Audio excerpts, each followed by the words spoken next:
All right, so Bryce, we practiced in the parallel bars and you did pretty well with that. So I would like to try walking with a front wheel walker. Have you used a front wheel walker yet? No. Okay. Yes. Have you been standing up and sitting down with the front wheel walker? No. Okay. So we'll do transfer training first and then move into walking. So the trick with the walker is, even though it's right in front of you, I still want you to practice that standing up and sitting down with the wheelchair. And once you're standing up, you put your hands on. So you'll still have to scoot forward. All right. And are your brakes locked? Okay, good. And then tell me what's next. Where do you put your hands when you stand up? Okay, and then what are you going to do? Shift forward and push up, stand up, Okay, good. grab, walk. There you go. All right. So I want you to make sure that you stay about a hand's length behind this front bar, and I want your feet to stay behind that front bar too. Okay. So you'll start with, what leg did you walk out? I'm going to change sides so I'm on your affected side. What leg do you think is good to start with? My good leg. You want to start with your good leg. Okay. So can you push the walker just a little bit? And then step forward with the good leg. Yeah. And now with the bad or the affected leg. Yeah. Right up to it. There. And then push the walker. So I'm going to stay right here behind you. And now pause for just a second. All right. So there's a couple of things that I did not say or do. Number one, I would have demonstrated first with the walker.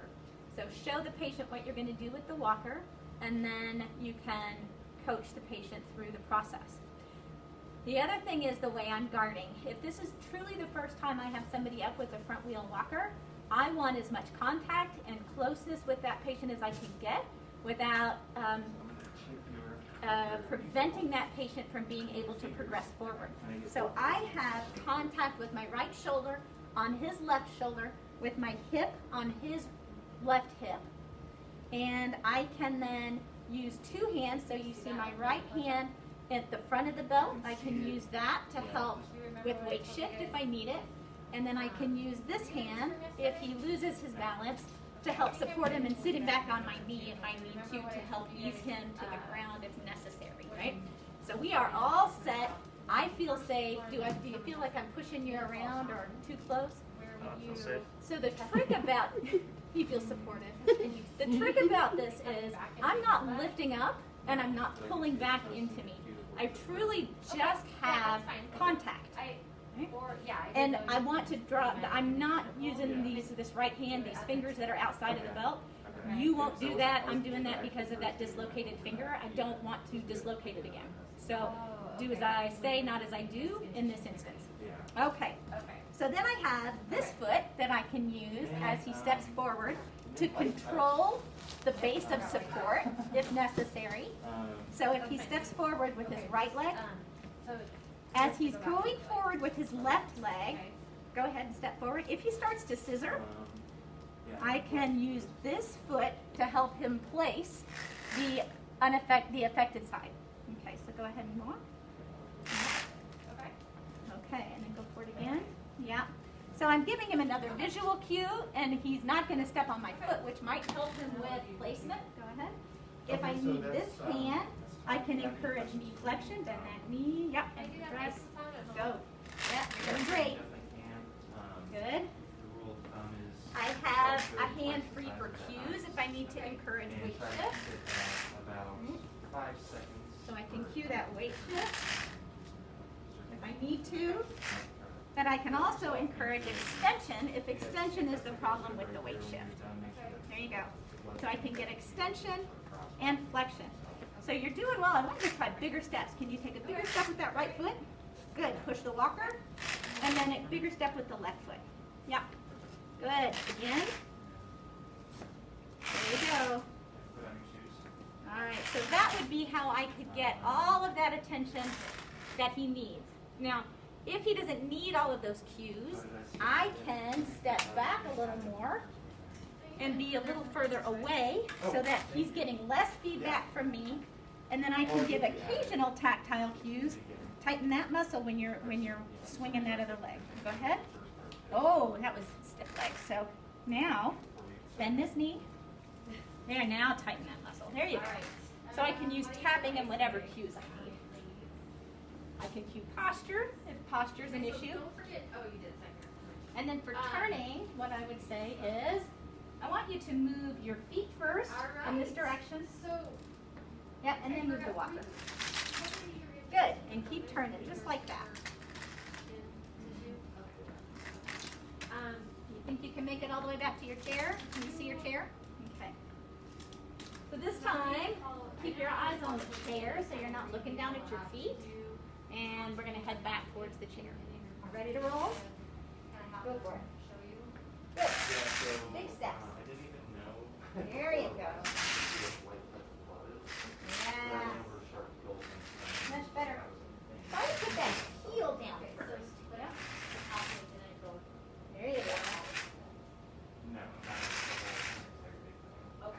So you really should be practicing that in lab because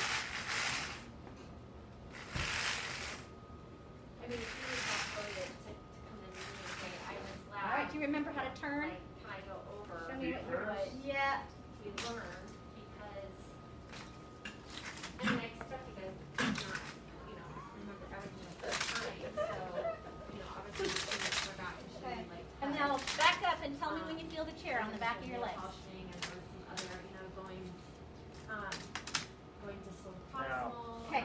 So how do you sit down? And What I do you do? went over like a whole case scenario that Reach day. back. Like, I had that Mhm. with my patient. So There you go, nice and slow. I mean, I don't want you to Well have to test for COVID again. But Okay, I know so that is gait with like, even if a you guys do walker. COVID, So now if we progress to gait with a hemi walker, you don't even want to take those risks. and just so you can kind of get the idea right, if I have gait with a front wheel walker, right, I have both hands occupied and there's no ability to cross midline. Okay? If I use a hemi walker, I can potentially cross midline, but not the proper way, so I want you to what happens is I am using compensation. So if the affected side is on my right, then what I'm doing is constantly engaging the unaffected side and kind of taking the affected side through the motion. And there's no way to get an equal weight shift right and left with a hemi walker or a quad cane if somebody is using this as a compensatory retraining device. So just a thought, but it is more functional than not using a hemi walker if they aren't able to hold a walker with their affected side. So there's that. And we'll try this. You guys, I mean, they shouldn't practice. The flat side goes on the side of the patient, and the rule is the same for transfers. I want you to push with both hands when you stand up. Once you stand up and get your bearings, then you can reach for that hemi walker with your strong arm. Right, and like we keep telling you, it's not like you guys are gonna always be asking this to patients, but like if you go in and say, oh, okay, Okay. this patient has diabetes, so. All right. So most of this is like I'm treating Bryce as if he had had a CVA or multiple sclerosis or even a traumatic brain injury. This is not specifically what I would do for Parkinson's, and I will show you that next. Make sure. All right, so with this, Okay. what you want to do is go cane and affected side. So however you want to do that, you want to put the cane down first, that's fine. You can go cane, left leg, Example, you guys should have been right leg. using hand Mhm. sanitizer. So here I'll be on this side because that side has got the hemi walker and I don't want to be in that way.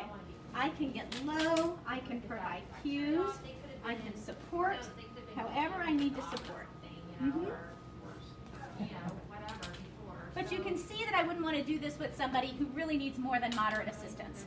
Moderate assistance is tough gait with a hemi walker, and I would do that, but I would have somebody behind me pushing the chair so that I didn't have to get this person with moderate assist turned around. There you go. Your instruction was good. So that would be gait with, To avoid the hemi. from the bottom. thank you. So now we're gonna break character and not stop the video and then go back to the chair. So Parkinson's. I'm cured. So, how long do you leave the All turn right. for? Parkinson's gait tends to be create this rounded, forward head, So what do you tight, axial skeleton, and then almost like a forward, total forward lean. So there is some debate about whether festination occurs Okay, so you didn't in conjunction with almost a forward fall that occurs because of the bad posture, or if it's solely the Parkinson's that is associated with this shuffle that festination looks like. Yeah, I was thinking that. And the debate occurs because So then I was if just kind of like. you lean forward I'm sorry, I meant with the eye. far enough, I'm sorry. you will lose your balance. And when you lose your balance, you will festinate and eventually take a big step. So the big question is, what came first? The loss of balance or the festination? Nobody really knows.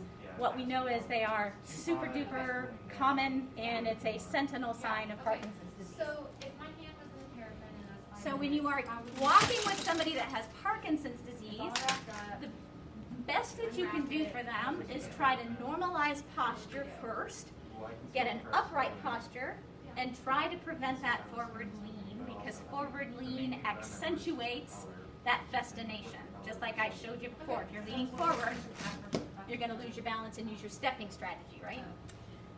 So you will want your person in as normalized a posture, normalized position as possible. And then you can use a metronome, or snapping, or tapping, but you have to tap or set that metronome to the patient's cadence, because the patient has to set that cadence, and that takes some trial and error. So what I often do, instead of using a metronome first, is see if they have a favorite song, and if they're singers, they can sing it, because then I know their internal cadence, their internal tempo. And Bicycle Built for Two, just because of where I worked for so long and the generation of patients I worked with, most of them knew that song. So we could say, Daisy, Daisy, give me your answer. And then if they told me to sing faster, I could increase the cadence, or slower if I was singing too fast, until I hit the right mark for them. And then that would improve their cadence and their step length bilaterally. Oh, I could peel back. If singing it out loud was where I started for that cadence and it worked, because it doesn't always work, then we would progress to singing it internally. So I don't want to hear the song, but I want to know that you're singing the song. Are you singing the song? Yep. So, all right, you got the rhythm? You got the rhythm. And then they could do that because in their own head they could hear it. And then we would progress to just singing the song with things like turning corners or going through doorways. So, all right, we're getting ready to turn. Start your song. Daisy, Daisy. And that would decrease the number of freezing episodes and continuation of that good step length through the corner. So that's how that works. Do you feel like you can demonstrate Parkinson's gait, or do you want me You to? did it fine, because at least you still have that barrier. You can get it? Okay. So, You can fist me, but all right. So with Parkinson's, you will need increased time for position changes.